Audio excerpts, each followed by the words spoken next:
तो ये project management कहलाती है। तो जब वो उसे आप एक प्रोजेक्ट देंगे, उसने घर बैठ के काम करना है, तो उसने टाइमली चीज़ें ख़त्म करनी है कि नहीं? जब ख़त्म करनी है, अगर कॉम्प्लिकेटेड प्रोजेक्ट है तो उसे इसकी ज़रूरत पड़ेगी कि नहीं? वो डाटा डाले और अपना पहले स्केड्यूल बना के उस हिसाब से अपनी टाइम अचीव करे। उसे ये करना ही नहीं आता तो वो घर बैठ के क्या करेगा? वो तो टाइम वेस्ट करेगा आपका भी और अपना भी। तो ये याद रखें कि मैंने 2 चीज़ें बता दी हैं आपको। 2 तरह के सॉफ्टवेयर हमने डिस्कस कर दिए। एक तो पहले कौन सा सॉफ्टवेयर वो यूज़ करेगा? सिंपल, जो आप यूज़ कर रहे हैं। कौन सा कर रहे हैं आप? नोटपैड।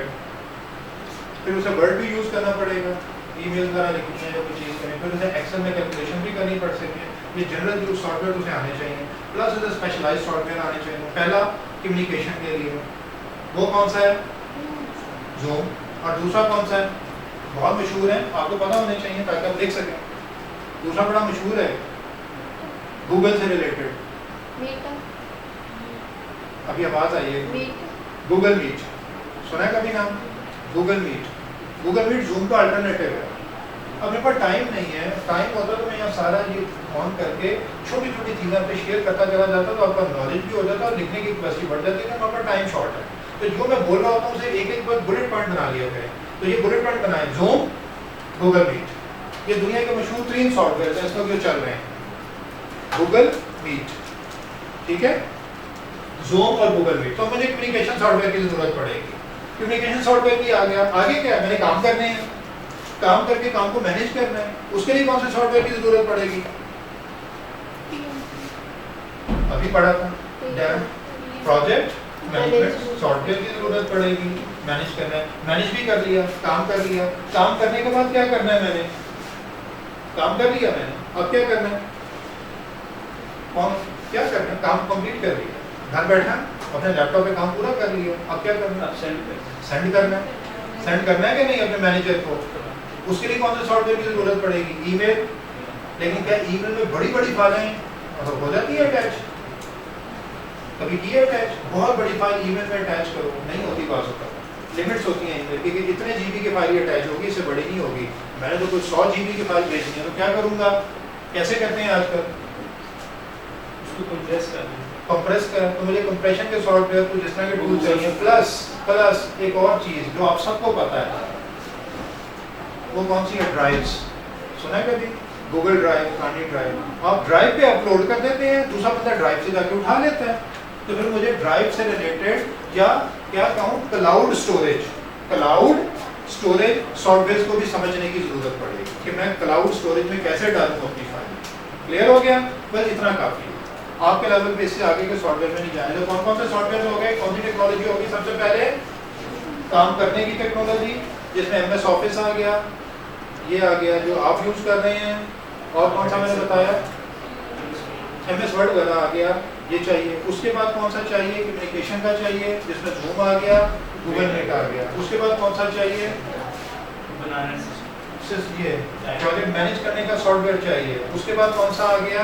भेजने का सॉफ्टवेयर चाहिए, ईमेल वगैरह से रिलेटेड, या ड्राइव्स पे अपलोड करना, क्लाउड पे अपलोड। क्लाउड का मतलब क्या होगा? ये वर्ड याद कर लें। क्लाउड का मतलब क्या? बादल। तो हम IT में क्लाउड किसे कहते हैं? हम कहते हैं ये सॉफ्टवेयर ना सिस्टम बेस्ड है या क्लाउड बेस्ड है। सिस्टम बेस्ड ही मेरे सिस्टम में है, बस यहाँ जो होगा मैं सिस्टम पे काम कर सकता हूँ, जो मैंने काम कर लिया मेरे सिस्टम पे ही सेव हो रहा है। क्लाउड बेस्ड मैं जो भी काम कर रहा हूँ वो कहीं ऊपर सेव हो रहा है और पूरी दुनिया में कोई भी चाहे तो उसे एक्सेस कर सकता है। क्लियर है ना? मैंने एक ड्राइव बनाई, उसका लॉगिन पासवर्ड बना लिया, मैंने सिस्टम पे चीज़ सेव नहीं की, मैंने उस पर डाल दी और मैंने डाल दी। अब मैंने आपको कहा कि वो चीज़ उठाओ, कहेंगे सर मैं कैसे उठाऊँ? मैं कहूँगा ये लॉगिन है, ये पासवर्ड है, ये डालो, ड्राइव खुल जाएगी, वहाँ जाके उठा लो। मैं जिसे जिसे लॉगिन पासवर्ड दूंगा मुझे ईमेल करने की जरूरत नहीं है। लॉगिन पासवर्ड मेरे सामने ड्राइव नजर आ जाएगी, वो वहाँ से डाटा उठाता है। ठीक है? और इसके सबसे मशहूर एग्जांपल क्या है? Google drive. बहुत सी ड्राइव हैं लेकिन सबसे मशहूर क्या है? गूगल ड्राइव इस वक्त चल रही है। तो आप गूगल ड्राइव का वर्ड लिख लें, for example Google drive etcetera, बस इससे ज़्यादा रटे नहीं रहना। ठीक हो गया? अच्छा, तो ये एक चीज़ हो गई। फिर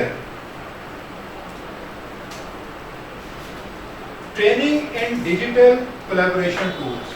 डिजिटल कोलैबोरेशन, अब ये बहुत टेक्निकल चीज़ हो गई है, मैं इस पर आपको नहीं लेके जाना चाह रहा, सिंपली बता रहा हूँ, आपने अपने लेवल पे लिखना है।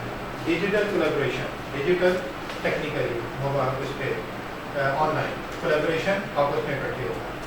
तो डिजिटल कोलैबोरेशन टूल में जूम भी तो है ना, आपस में इकट्ठे होते हैं और ऑनलाइन बैठ के कर लेते हैं। उसके अलावा भी तो डिजिटल कोलैबोरेशन को सिंपल अल्फाज में लिखते हैं, क्या कहेंगे? डिजिटल कोलैबोरेशन का बहुत से लोग इकट्ठे होकर आप अपने डिस्कस कर रहे हैं, तो क्या करें? मीटिंग करें, ऑनलाइन मीटिंग। आप इसे ऑनलाइन मीटिंग या कॉन्फ्रेंस करें, बस आप डिजिटल कोलैबोरेशन का वर्ड ना यूज करें, ठीक है? तो आप कहेंगे कि need for understanding online meeting tools and using them, ये होना चाहिए। क्लियर हो गया? अब इसमें फ्लेक्सिबल वर्किंग आप में ये सारी चीज़ें आपको सीखनी पड़ेंगी। तो ये आपका बेनिफिट है कि नेगेटिव साइड है? हाँ, नेगेटिव साइड है कि आपको सीखना पड़ेगा, आपको मजीद मेहनत करनी पड़ेगी, तो ये कामयाब नहीं होगा। इसका बेनिफिट क्या है? आपका नॉलेज बढ़ेगा। जब नॉलेज बढ़ेगा, आप टेक्नोलॉजी यूज़ करेंगे तो क्या बढ़ेगी? चीज़ें आसान होंगी। तो क्या चीज़ बढ़ेगी? परफॉर्मेंस बढ़ेगी। जब पीछे आप एफिशिएंसी डिस्कस करके आए हैं तो ट्रांजिशन हो गई। आपने कहना वो जो पीछे मैंने बात की थी ना, एफिशिएंसी बढ़ेगी, वो इस वजह से बढ़ जाएगी, लेकिन कम भी हो सकती है कि नहीं? अगर अच्छे से नहीं आएगा, अगर आपके अंदर लर्निंग स्किल्स ही नहीं है। आप होते हैं ना, कुछ लोग अच्छे स्पोर्ट्समैन होते हैं, उन्हें चीज़ें समझ कोई नहीं आती, ऐसे ही होता है। वो फिजिकल एक्टिविटी में बहुत तेज होते हैं, मेंटल एक्टिविटी में इतने तेज नहीं होते। कुछ लोग फिजिकल एक्टिविटी में बिल्कुल पोले से होते हैं, मेंटल एक्टिविटी में उसे बिठाओ, कोई चीज़ समझाओ, फौरन कर देते हैं। तो अगर उसका इंटरेस्ट ही नहीं है टेक्नोलॉजी में, फिर वैसे बड़ा अच्छा काम कर रहा था फिजिकली आपके लिए, आपने उसे टेक्नोलॉजी में डाल दिया है, क्या होगा? वो फेल हो जाएगा। तो ये एक डिसएडवांटेज है कि नहीं? तो किस चीज़ पे डिपेंड कर रहा है ये आपने उसे नेगेटिव साइड पे लेके जाना है थोड़ा सा, तो किस चीज़ पे डिपेंड कर रहा है? अगर एम्प्लॉय के लर्निंग स्किल्स अच्छे नहीं है, या एम्प्लॉय की जो मेंटल कैपेसिटी है वो बिलो एवरेज है, या ऐसी कोई चीज़ है, या उसका बैकग्राउंड नहीं है टेक्नोलॉजी वाला, तो फिर ये चीज़ बैकफायर भी कर सकती है। परफॉर्मेंस बजाय उसकी बढ़ने के प्रैक्टिकल वर्किंग आवर्स में कम हो जाए। तो ये चीज़ हमने बस मेंशन कर दी। जो आपके जहन में आ जाए आपने लिखते जाना है, मैं आपसे यही लिखवा रहा हूँ। मैं तो आपको सब आइडिया दे रहा हूँ, तो आपने घबराना नहीं है कि सर पता नहीं कौन कौन से पॉइंट बना रहे हैं, आइडिया दे रहा हूँ, बनाने आपने हैं। इससे आगे चलते हैं, बस यही थे, इससे ज़्यादा करने भी नहीं है, 3-3, 2-2, 3-3 करने हैं। अगला है मैनेजमेंट एंड अकाउंटेबिलिटी। कौन करेगा? कौन दिखाएगा? है किसी का? किसने बनाया? क्यों बच्चे बैक बेंचर्स बनाया हुआ? मुझे आप कोई ज़बानी बता दें, मैनेजमेंट एंड अकाउंटेबिलिटी का मतलब क्या क्विकली, और इसमें कौन से पॉइंट बन सकते हैं? सर ये होगा कि जो मैनेज करना, अगर आसान होगा कि मुश्किल होगा? मुश्किल होगा। मुश्किल भी होगा, आसान भी होगा। आसान कैसे होगा, मुश्किल कैसे होगा? आसान कैसे होगा? एम्प्लॉय सीरियस है तो फिर तो आसान हो जाएगा। एम्प्लॉय लर्निंग है, लर्निंग एम्प्लॉय है, लर्न करना चाहता है, मेहनती है, तो आसान हो जाएगा। और मुश्किल कैसे होगा? अगर वो सीरियस नहीं है, उसको सीरियस नहीं है, जो उसमें स्किल्स नहीं है, या कोई वाले को फिजिकल एक्टिविटी में ज़्यादा बिलीव करता है, मेंटल उसकी कैपेसिटी वो नहीं है, उसका बैकग्राउंड नॉलेज नहीं है, बैकग्राउंड क्वालिफिकेशंस नहीं है, तो फिर उसके लिए मुश्किल होगा। आप में से किसी को मैं MS वर्ड सिखाऊंगा तो आप सीख लेंगे आराम से। आपको अपने बारे में क्या लगता है? सीख लेंगे। ये बेचारा नीचे जो मोची बैठा है, मैं इसे सिखाना शुरू करूँगा, यार तुम रोज 2000 रुपया कमाते हो, तुम्हें पता ही नहीं कि किससे कहाँ आया, जूतों का कितना है, फलाने का कितना, तुम लिख क्यों नहीं लेते MS वर्ड में? क्या जूतों की इतनी कमाई, फलानी इतनी, ये कर लेगा?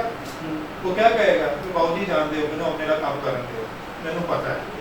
ठीक है, बहुत बड़ी ऑर्गेनाइजेशन होती है, उसमें बहुत बड़े बड़े सॉफ्टवेयर होते हैं, एक एक चीज़ रिकॉर्ड हो रही होती है, एंटरटेनमेंट पे कितना खर्चा हो, फलाने पे कितना। ये जो दुकान वाला है, क्या आपको लगता है कि इसे पता होगा कि मैंने आज चाय कितने की पी पिछले 10 दिन में, मैंने फलां कस्टमर को कितना बुलाया? इसे अंदाज़ा होता है, अंदाज़ा इन्हें सारा होता है कि आज मेरी इतनी कमाई हुई और इतना इतने की चीज़ें हुई, तकरीबन इतना प्रॉफिट। ये लिख नहीं रहे होते। आप इन्हें लिखने में डाल देंगे तो क्या होगा? दुकानदारी से भी जाएगा। ठीक है ना? तो ये चीज़ें एम्प्लॉय का स्किल, एम्प्लॉय का बैकग्राउंड, एम्प्लॉय का नॉलेज बेस, ये मैं आपको इसलिए बता रहा हूँ कि चीज़ें हमने ऐड कर देनी है 3-4 बस खत्म। उस वजह से अगर वो नहीं है तो वो नुकसान होगा, अदरवाइज फ़ायदा होगा। अब मैं इसे बोलने लगा हूँ, आप सुन लें। Difficulty in monitoring employees performance. Organisation के लिए एम्प्लॉय की परफॉर्मेंस को मॉनिटर करना मुश्किल होता है। वो घर बैठा है, ठीक है, और इधर आप दूर बैठे देख लेंगे ये काम कर भी रहा है कि नहीं, तो फिर कैसे ऐसा मॉनिटर करेंगे? अगर करना चाह रहे हैं तो कैसे करेंगे? वीडियो उसे कहेंगे अपने वेब कैम ऑन करके रखो। दूसरा क्या कहेंगे? हर कुछ देर बाद मुझे एक मैसेज करो कि ये काम हो गया, ये हो गया, 2 लाइनें लिखो एटसेट्रा, बस इतना काम। तो डिफिकल्ट हो जाएगा। Number 2, need for outcome based performance valuation. तो अब जब आपने उससे काम करवा लिया, आपने देख के से काम किया, अगला स्टेप क्या होगा? इवैल्यूएट करेंगे कि इसका काम पूरा हो रहा है, प्रॉपर तरीके से करेंगे। तो वैल्यूएशन भी तो करनी पड़ेगी इस बंदे की जो घर बैठा हुआ है, उसकी वैल्यूएशन कैसे करेंगे? कौन सी बेस पे करेंगे? रिपोर्टें मंगवाएंगे, रिपोर्ट मंगवा के आप अपने ऑफिस में बैठ के वैल्यूएशन करेंगे, उसे फेस टू फेस तो कर नहीं पा रहे आप, तो वो थोड़ा सा उस पर जोर रखना है। अच्छा जी, clear guidelines for availability and responsiveness. वही वाली गाइडलाइन देनी है कि तुम अवेलेबल रहो, और जब हम तुम्हें कहें जवाब दो, तुम्हारा जवाब है। ये ना हो कि मैं पूछ रहा हूँ कि वो फलां काम का क्या बना, 2 घंटे जवाब ही नहीं आ रहा। ठीक है, इसे मैं सम अप करता हूँ। अभी आगे scheduling challenges for meeting. Meeting करनी है, उसे स्केड्यूल करना है, एक स्केड्यूल पे हर बंदा मौजूद हो, उसे भी हमने इवैल्यूएट करना है, उसे लेके चलना है। Policy enforcement and consistency. Policy जो आपकी है, क्या एम्प्लॉय उस पॉलिसी को फॉलो कर रहा है कि नहीं? तो वो दूर बैठे हैं, आपको नहीं पता फॉलो कर रहा है कि नहीं। अच्छा, मैं इसे सम अप करता हूँ। ये तो मैंने बड़े टेक्निकल बोल दिए, आपने तो ये बोले बड़े सिंपल, और बाद में आपके जहन में क्या आता है? जैसे उन्होंने कहा था 2 बातें की थी ना, आसान होगी और मुश्किल होगी। क्या था कि स्किल बेस्ड हमने की थी कि स्किल नहीं होगा, ये नहीं होगा। अब इसे बढ़ के जरा कोई एक आधा पॉइंट बताएं परफॉर्मेंस एंड मैनेजमेंट में। मैंने तो जो बोल दिए आप तो बताओ बेटा, क्या चैलेंजेस आएंगे, क्या फायदे होंगे, क्या नुकसान होंगे?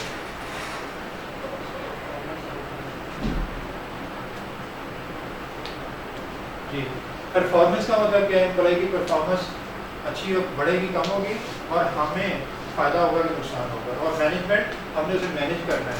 हम आसानी से मैनेज करेंगे कि मुश्किल से करेंगे? पहले परफॉर्मेंस की बात करते हैं। परफॉर्मेंस क्या पॉजिटिव आएगा, क्या नेगेटिव आएगा?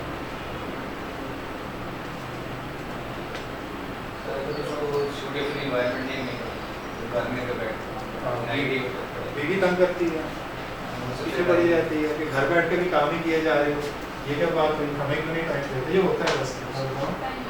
अगर मैं 5 बजे के बाद भी क्लास रखूँ ना, तो स्टूडेंट का सर आपसे पढ़ना है तो 5 बजे तक ऑनलाइन रखें, तो पहला क्वेश्चन ये होता है कि सारा दिन ऑफिस लगा के आए तो यहाँ भी तुम क्लासेज ही पढ़ाओगे?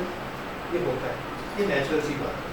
मैं भी एक्सपेक्ट करता हूँ अपनी वाइफ से, अपने बच्चों से, जिनसे भी, कि बेटा जब हम घर में तो सारे अपने को गपशप करें। ये नहीं कि एक उधर मोबाइल खोल के बैठा है, उधर मोबाइल खोल के बैठा है, वो अच्छा नहीं लगता ना, सब किसी को नहीं लगता। ठीक है, और आप क्या पॉइंट बनाएंगे? कोई और बोल दे। Employ performance and management and accountability.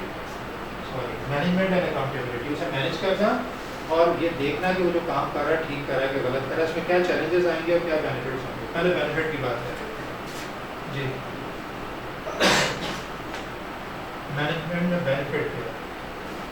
Management accountability दोनों को अलग है। मैनेजमेंट उसे मैनेज करना है, अकाउंटेबिलिटी ये देखना है कि वो काम सही कर रहा है। मैनेज रूटीन में करना है, अभी अकाउंटेबिलिटी नहीं चल रही, रूटीन में देखें कि काम करे, काम कर लिया, अब अकाउंटेबल करना है कि काम इसने ठीक किया है। दोनों चीज़ों को उसने इकट्ठा किया। तो पहले मैनेजमेंट की बात करें। मैनेजमेंट का फायदा सर ये होगा कि जो कोई टारगेट प्लेस है तो हमें उसको बॉदर नहीं करना पड़ेगा, उसे भी पता होगा कि भाई ये टारगेट मिला है, करना है, नहीं तो जॉब चली जाएगी। ये अब जनरल बात कर रहे हैं, मैं स्पेसिफिक मैनेजमेंट कर रहा हूँ। मैं आपको मैनेज करना चाह रहा हूँ, घर पे क्या कर रहे हो, मैं कैसे करूँ, इसे ब्रेक डाउन कर। मैं आपको कहता, आप घर बैठे हैं, बड़े टास्क को भी आप छोटे छोटे स्टेप्स में करके दे देंगे। शाबाश। तो सबसे पहले क्या होगा?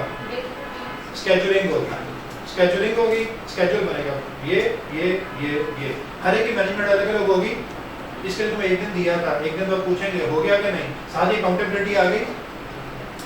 अच्छा, स्केजुलिंग हो गई, पहले स्केड्यूल। अब देखें, अब जो रूटीन में इंसान जैसे चलता है ना, उस तरह सोचने की कोशिश करें तो चीज़ें फैलेंगी नहीं। सबसे पहले हिस्सों में ब्रेक कर दिया कि तुमने ये इस तरह करना है, स्केजुलिंग। इसके बाद मैनेजमेंट में क्या आएगा? उसके बाद अकाउंटेबिलिटी होगी, उससे पूछना आप जो मैंने कहा था किया भी है कि नहीं, मैनेजमेंट में आ गया। और साथ ही अकाउंटेबिलिटी भी हल्की सी शुरू हो गई। अच्छा, उसके बाद शाबाश हो गया, स्टेप 1 हो गया, स्टेप 2 हो गया। और फिर मैनेजमेंट में क्या आता है? और भी कुछ आता है कि नहीं? क्या ये भी देखना है कि वो 8 घंटे बैठा है कंप्यूटर पे कि नहीं बैठा, ये देखने की जरूरत है कि नहीं? जरूरत नहीं नहीं। जब क्लास फ्लेक्सिबल ही नहीं हुआ। हाँ, शाबाश। तो ये हमने मैनेज नहीं करना कि भाई तुम कंप्यूटर पे 6 घंटे क्यों नहीं बैठे। हमने कहा टास्क हो गया कि नहीं, तुम चाहे 2 घंटे ही बैठो। ये ज़हन में रखना है चीज़ों को, ठीक है ना? तो ये नहीं कहना, जब हमने कैमरे वाली बात की थी, कैमरे वाली बात क्यों की थी कि तुम बैठे हो कि नहीं, वो तो फिर हमने अपने अपने आप को कॉन्ट्राडिक्ट कर दिया, वो फ्लेक्सिबल तो ना हुआ। लेकिन जब ऑनलाइन क्लास हो रही होती है तो क्या टीचर का फर्ज है कि देखे कि स्टूडेंट बैठा है कि नहीं, होना चाहिए कि नहीं? क्योंकि वो 1 घंटा टीचर बोल रहा है, उसमें भी स्टूडेंट गायब हो गए तो वहाँ फ्लेक्सिबिलिटी कोई नहीं चलती, वहाँ 1 घंटा तो बैठे ना। समझ आ रही है बात? तो आपने एनवायरनमेंट के हिसाब से बात करनी है। यहाँ आप उसे ये नहीं कह रहे सामने बैठ कर मुझसे बात करो, आप कह रहे ये काम है कर दो। अब आपको कैमरे शैमरे की कोई ज़रूरत नहीं, ये याद रखना है। अब यहाँ पे कैमरे का जिक्र भी नहीं करना जैसे हमने पहले किया था, क्लियर है? यहाँ पे जिक्र करना है टास्क बेस्ड, क्लियर हो गया? और उसके बाद क्या होगा, उसने काम कर दिया तो आपको कैसे पता चलेगा कर दिया? सबमिशन करेगा, मतलब वो हमें पिच करेगा चीज़ें, कैसे करेगा, कैसे बताएगा, शेयर करेगा फाइल। ईमेल फिर हमारे पास कौन सा सॉफ्टवेयर होना चाहिए, कम्युनिकेशन सॉफ्टवेयर। उसे कहेंगे हर एक टास्क करने के बाद 2 घंटे के अंदर अंदर तुम्हें चीज़ें भेजनी है, ठीक है? तो ये मैनेजमेंट होगी। क्या ये पॉसिबल है? यस। लेकिन अगेन इसके लिए क्या चाहिए? टेक्नोलॉजी की बेस चाहिए, आपको भी और उसे भी। इसे रिलेट करते हैं उसके पीछे से कि टेक्नोलॉजी होना बहुत जरूरी है। अगर टेक्नोलॉजी बेस नहीं है तो फिर मुश्किल है, वही डिसएडवांटेज बन जाएगा, काम बेहतर होने के खराब हो जाएगा। अच्छा, उसके बाद क्या होगा? उसने काम कर लिया, उसने आपको कम्युनिकेट कर दिया, अब क्या होगा? अब क्या होगा? आप उसका जायजा लेंगे, जायजा लेंगे, जायजा लेके उसे रिस्पॉन्स करेंगे, रिस्पॉन्स को नहीं, फीडबैक। तो फिर फीडबैक एक जाएगी, हर चीज़ साथ साथ खत्म होती जाएगी, एडवांटेज है, ठीक है? उसके बाद फीडबैक ही तो क्या होगा? अगला टास्क शुरू हो जाएगा। अगला टास्क पे यही साइकिल चलेगा, तो दोबारा